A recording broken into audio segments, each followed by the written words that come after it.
Runehammer.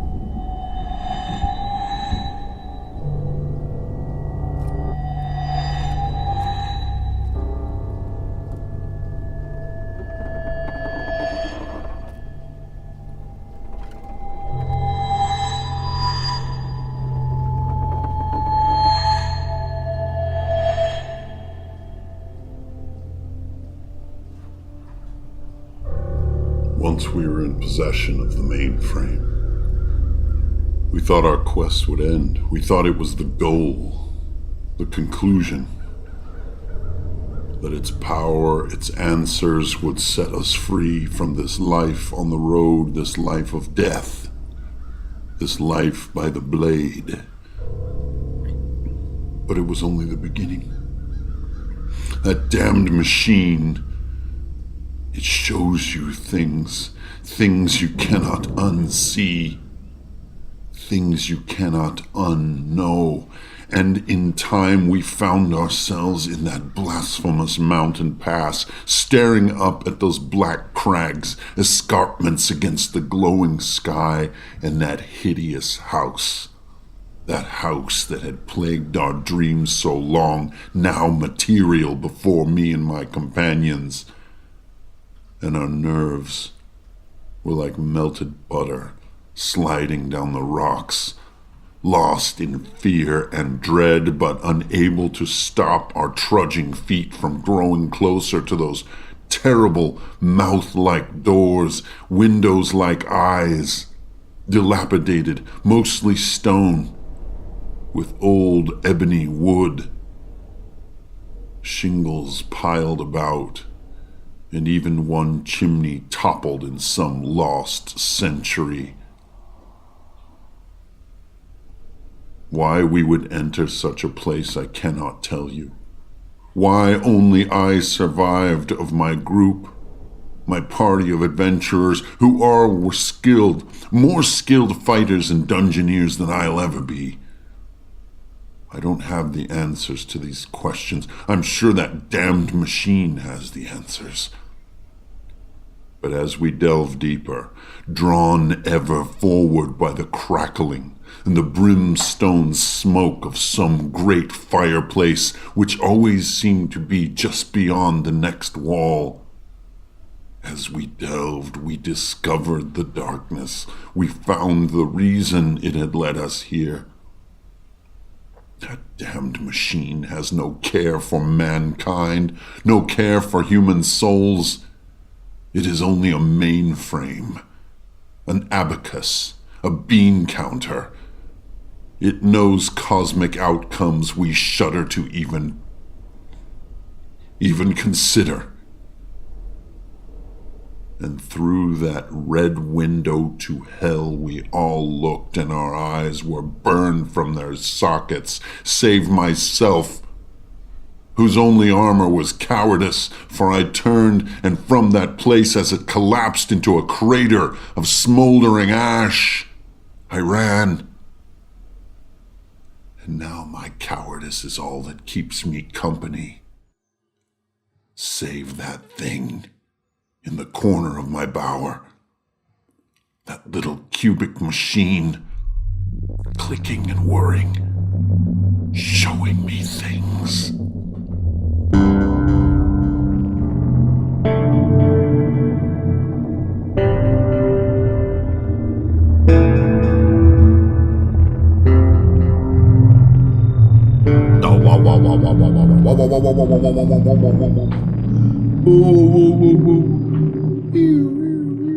Hey, welcome back, my programming peoples.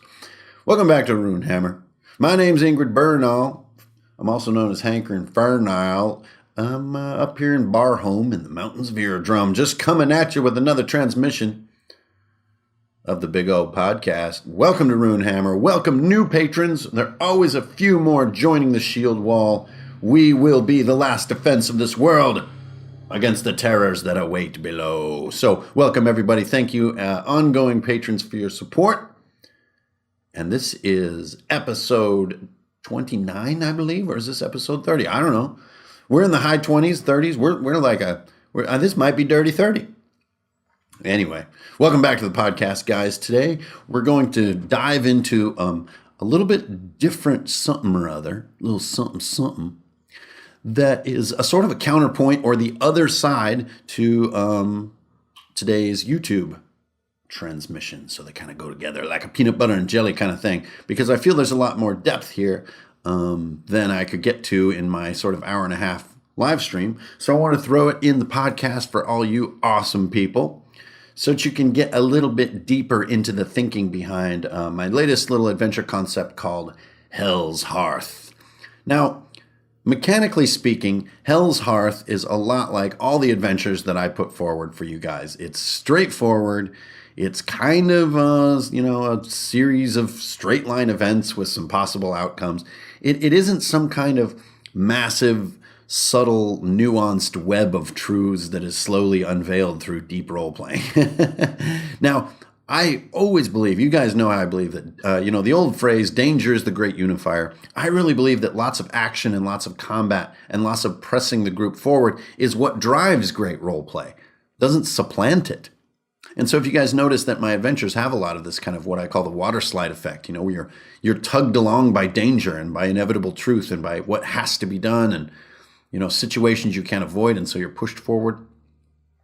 This doesn't mean that there's so much combat and so much action that there's no role-playing besides one-liners. Not at all.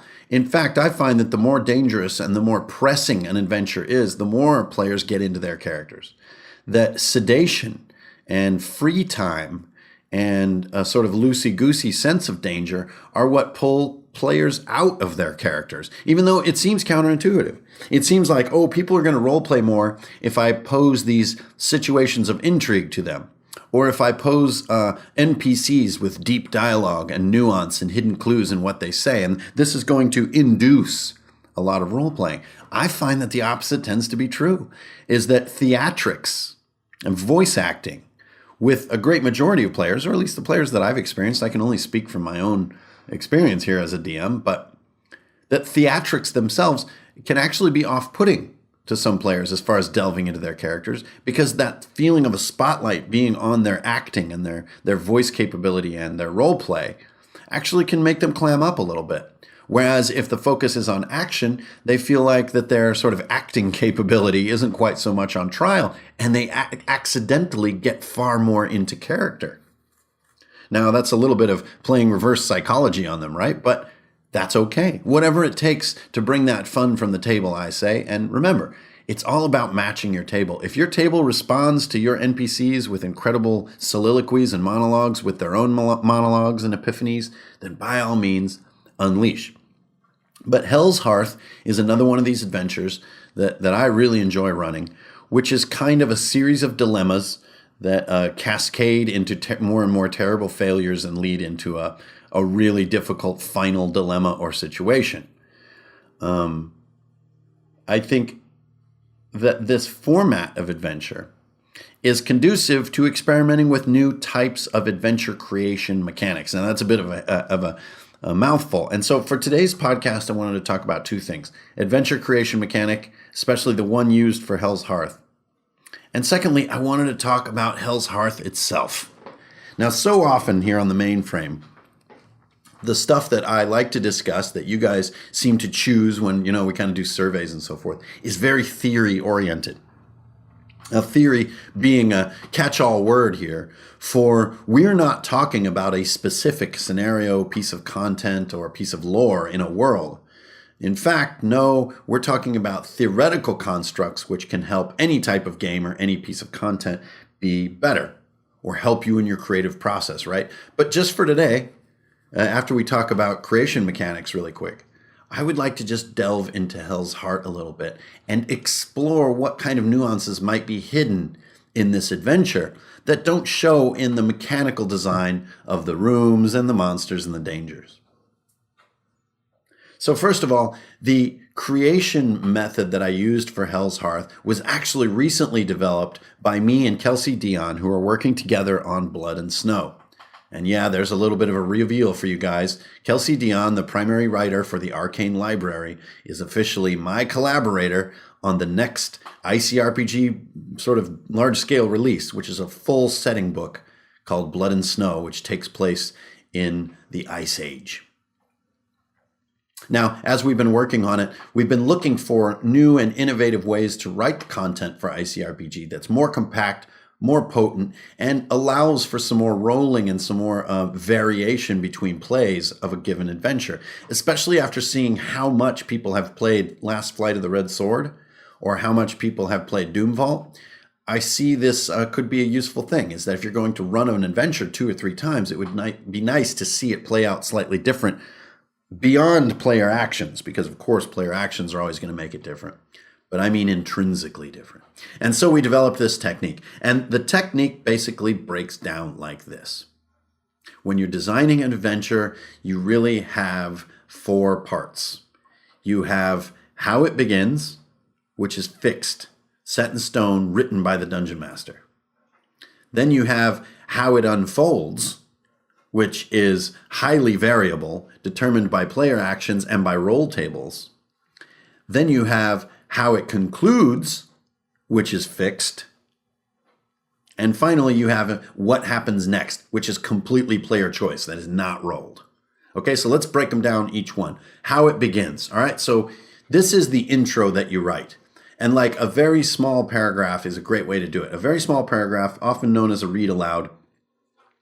And you're just coming right at the players saying, this is where we're at. Now, if you're doing your homework, this links to a previous session. If you're in a campaign, if it's a one-shot, you don't have to worry about it, and so on and so forth. But this is a descriptive, evocative, moody little piece of text that puts them in a space, gives them a visual, and most importantly of all, you guys know where I stand on this, gives them a purpose, an inevitable purpose, a driving purpose that is now, that is here, that is unavoidable, that must be done.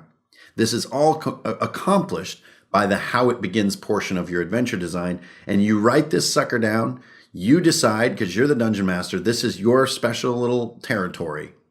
And you read it to them. They have no say in this, save what they may have said or done in previous sessions. This is a nice little place for a DM to live. You get complete authority. You're a god here in the how it begins section. Okay, the next one, how it plays out, how it unfolds, what happens. Okay, this you can drive by a roll table. You can have 12 possible events that are the guts of your adventure, and you either agree with players, time determines it, or you agree with yourself. You're going to do, say, 4 rolls on this table and stitch them together in a way that's going to create the series of events that unfolds. This is an exciting way to run an adventure, partially because you get different run-throughs each time, but also because it makes the play session as exciting for the DM as it does for players, because the DM is going to be discovering. The DM isn't moving through a fixed set of content. They are surprised by this roll, and you will be, even if you know the roll table and you think you see what's coming and stuff. There's moments of surprise that are going to push your DMing ability, and that makes the session more fun for you. Also, you get to see how players are interacting, how it's all sort of stitching together, which you're going to have to improvise a little bit. So you got to know your whole truth to make sure you can stitch together these unfolding pieces. Now, if you're designing an adventure and you're setting up this 12-piece table, then what I would advise to you is use your sort of, a rule of rhythm. So if you have 12 things to fill in, don't do 10 combat encounters. Show rhythm. So do combat, mystery, tone setter, monologue, combat, tone setter, combat. You see what I mean? Just like nice staccato, strange rhythm, right? You don't call a sandworm if you walk without perfect rhythm, right? And you want to do the same thing here with your adventure. So you get your roll table filled in, you bring them in with the intro, you start unfolding it based on the rolls, and you move through the action. Okay, the next piece is how it concludes. Now, how it concludes is also fixed. And in the case of Hell's Hearth, I know that this adventure is going to end down at this great fireplace, which is a portal to hell. I know that part, and that's going to happen. The only way players can really avoid that from happening is to completely flee the adventure. And I might even block their ability to do that. So once again, I get to decide the start, and I get to decide sort of where they're going to end up. And this is what we call the pool at the end of the water slide, right? I build that architecture. I'm going to slide you down all these twists and turns, which we don't really know what they are. But I do know that pool is there, and you're going to splash into it, and everybody's going to laugh. So that's the conclusion. Okay, there's this big battle, and there's a portal to hell and whatever. But what you don't know, and this is the biggest black box of all adventure design, and especially of a session design, and I cannot emphasize this enough, the impact, the effect on players' mindset of how good an effect this moment has. And this is what happens next. And it is completely up to the players. So you do your conclusion, and let's take Hell's Hearth as our example again. So you're at this great fireplace that's like hundreds of feet below this ancient house. And this fireplace has been the blood right of this family who's been cursed with its possession for centuries. And it's this portal that Asmodeus is using to send demons into the world. And this whole thing, right? And then confrontation stuff. Okay, as that concludes, and sort of that moment when a little bit of quiet settles on the world, then you ask your players, and time freezes in the world, what do you want to do next? It's completely up to you now. We've done what I hoped for the night. We've done the content that I designed, and now we do the part of tabletop RPGs, especially DIY RPGs, that can never be replaced by any other type of game in the world, which is that I honestly, with a completely open notebook and heart, ask my players, what do you want to do next? And they have absolute freedom to say anything at that moment, because we're not going to play what they say. The next time we play is going to be a week or more later, when I've had time to prepare for what they chose, what they told me they want to do. And this is how you get free will in your games for your players. You don't just give them this big blank sandbox. I mean, that's a method you could use. But I think it's far more effective to present them with an episode, almost like an episode of a TV show, but then they decide what the theme or the thrust of the next episode of the show is going to be.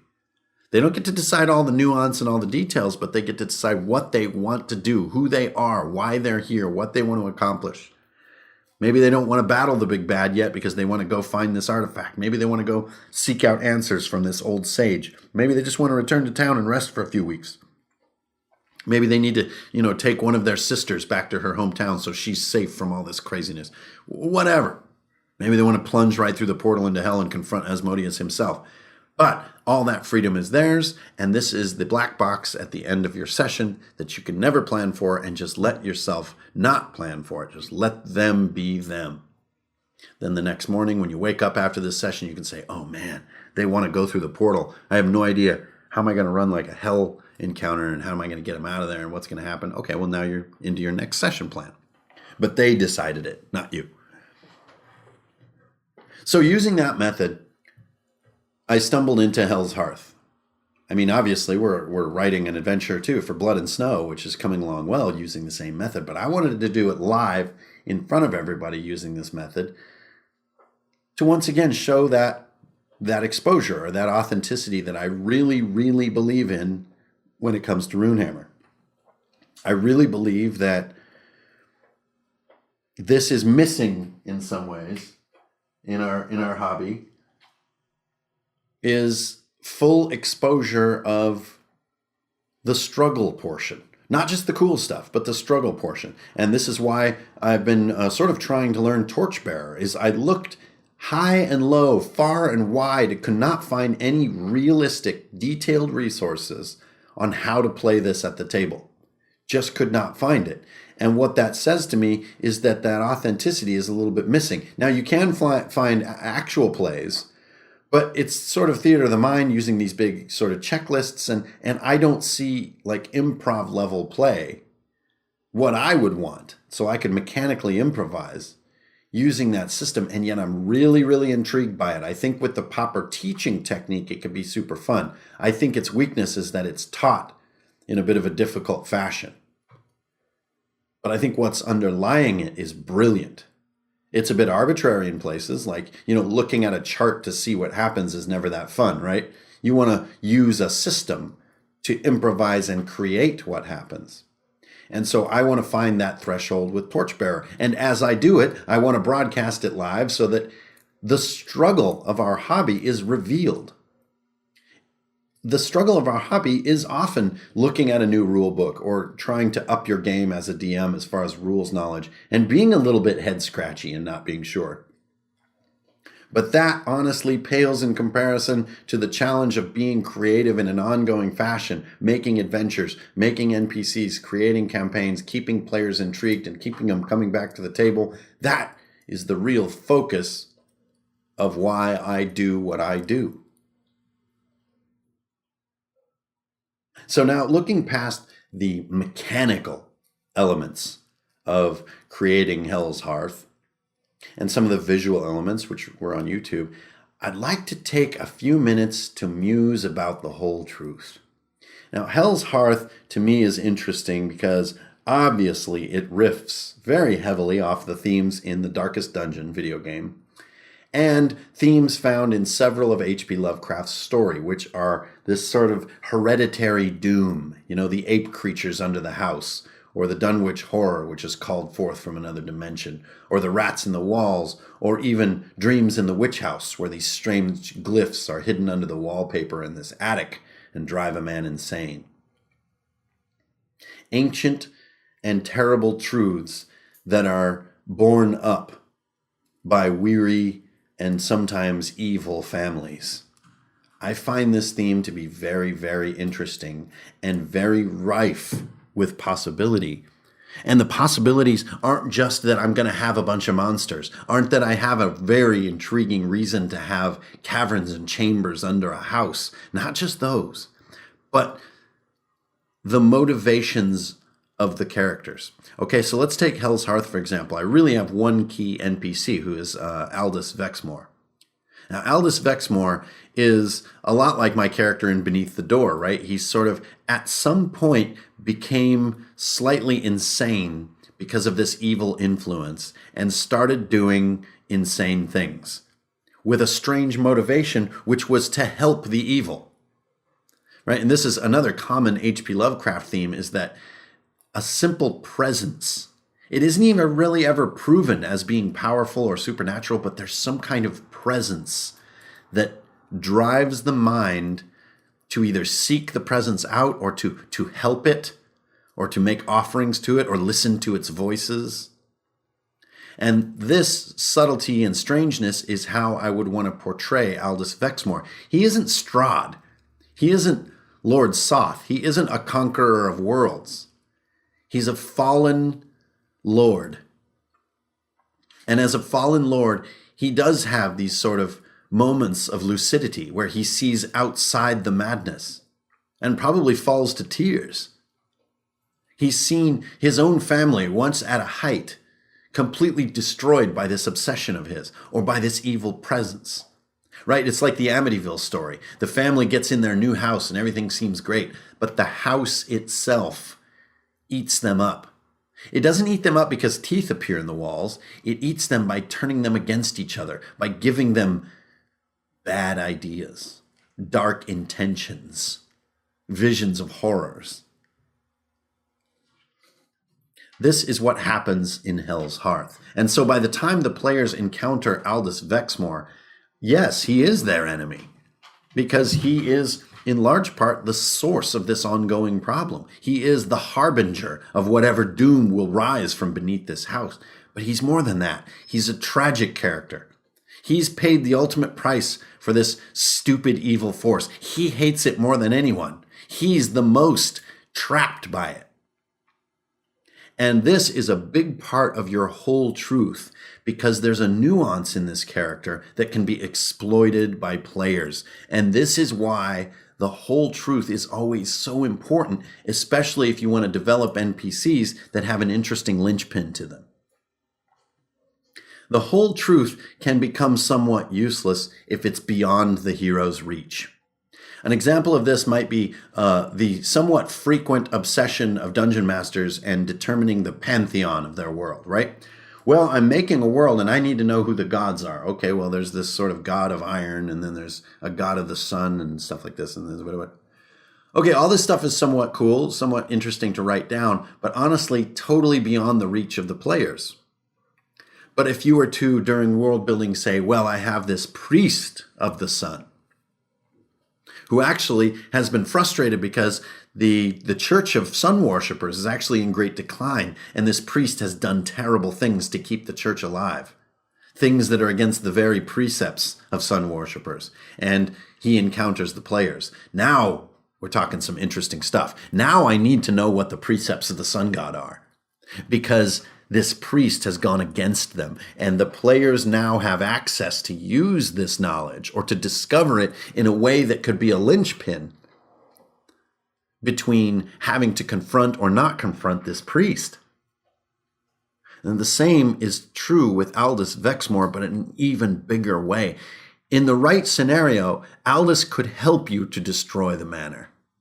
And in the wrong scenario, you could conjure in him such an evil god, right? It could be completed, this cycle of it overtaking him. And this is like the moment in Amityville Horror when the father takes up the axe and the dark force in the basement has completely dominated his will. And with this fire axe in hand, he's going up the stairs with the most terrible intentions for his family. He is overtaken by the evil.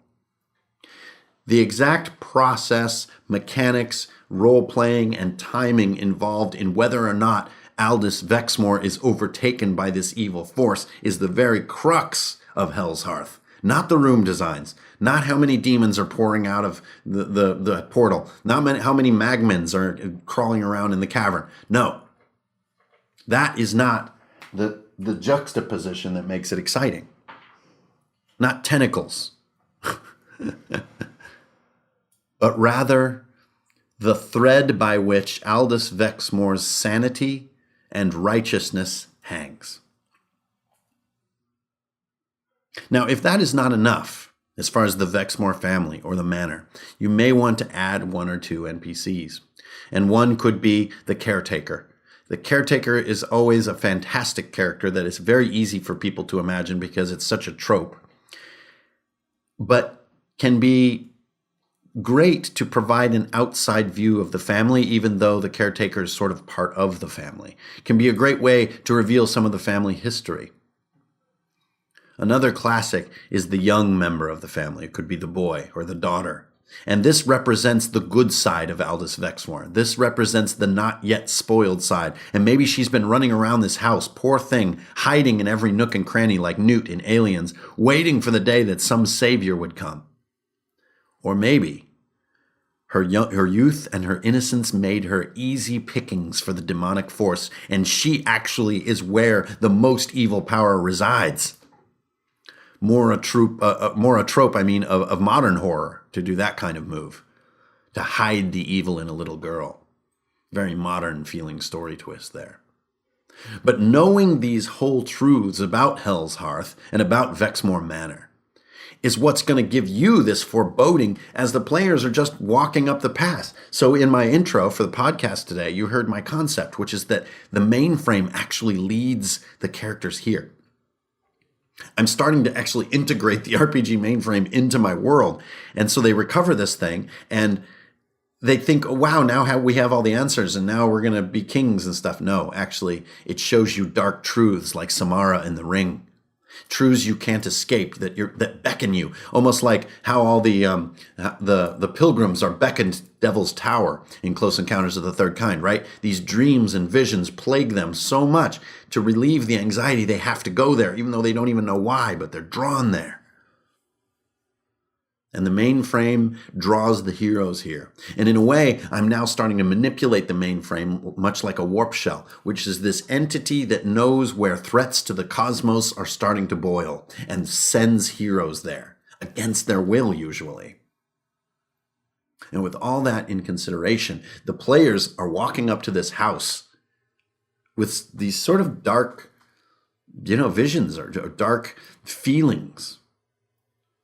But the joy of it is, if you know this whole truth about Aldous Vexmore and his sanity hanging by a thread, about his daughter in whom the evil resides, about the caretaker who's just cursed to live there. Maybe the caretaker's been here for like 1,000 years and cannot die and cannot leave service. He has a blood oath to the family that can never be broken. You know these dark truths already. And so you, as the dungeon master, are going to feel this glorious foreboding as the players approach this house. Now, maybe, excuse me, maybe you don't want to do the adventure quite like I did, where it's such a dungeon crawl. So remember, you do have the entire manor to play with before they go into the chapel, where the floor crumbles and drops them into the dungeon. So if you wanted to reveal bedrooms and a dining room and have very little happen, not a lot of confrontation and danger, maybe just meeting the caretaker and getting a glimpse of the daughter, and that's it. But exploring rooms in a free-form way where players are allowed to make left and right turns, open doors, look in spaces, right? Do all that kind of stuff just to build the foreboding. If you have that time in your game and you enjoy that type of gameplay, you have all that opportunity in the house, and then plop into the dungeon and stuff starts getting crazy. But you will be able to run all that material because you know these whole truths. Right? The whole truth is telling me things already. I can see it in my mind. First of all, there's a little girl's room. That's creepy. Then there is the master's room, right? There's a master bedroom. What happened to his wife? Excuse me. I'm dying. What happened to Aldous' wife? You have to wonder. And maybe there's a painting of her, this sort of sad painting of her. Then you have the caretaker. Well, he's going to need a little shed. And then there's sort of a servant's kitchen. And there's a dining room, and then there's a great hall for welcoming. And I could easily whip this map up just because some of the whole truth elements that I determined about the NPCs are now creating a map for me. And this is just what I call mining your assumptions, or mining what might be. And this is what I do with players a lot, is they'll say, oh, I bet that's a blah, blah, blah. And in my notes, I'll be like, ooh, good idea. I'll take that. That is now the truth. But again, I just wanted to muse with you for a few minutes about what deeper truths could lie inside Hell's Hearth. Now, this doesn't even get into the deeper and crazier stuff, which is like why this fireplace is even here in the first place. Did Asmodeus create this? Did a human being create this? Was there a ritual that opened this portal? Is there a ritual that can close it? So many questions have so many interesting answers, and those answers are your path to creating a bitchin' night of D&D. Thanks for tuning in, you guys. This is Ingrid Bernal, also known as Hanker and Fernail, up in here in northern Runehammer area, hanging out in the small town of Barholm. And it's great to have all you guys around. Again, thank you very much for your ongoing support. I hope you guys enjoy these podcasts. Lord knows I love making them, and I'm going to keep them coming because, man, I'm just getting started. Woo! Winter's coming, and you know what that means. Time for D&D. So I'll see you guys on the internet. May your dice roll high. Strength, honor, and beer. Until next time, Hanker and Fernail, signing off.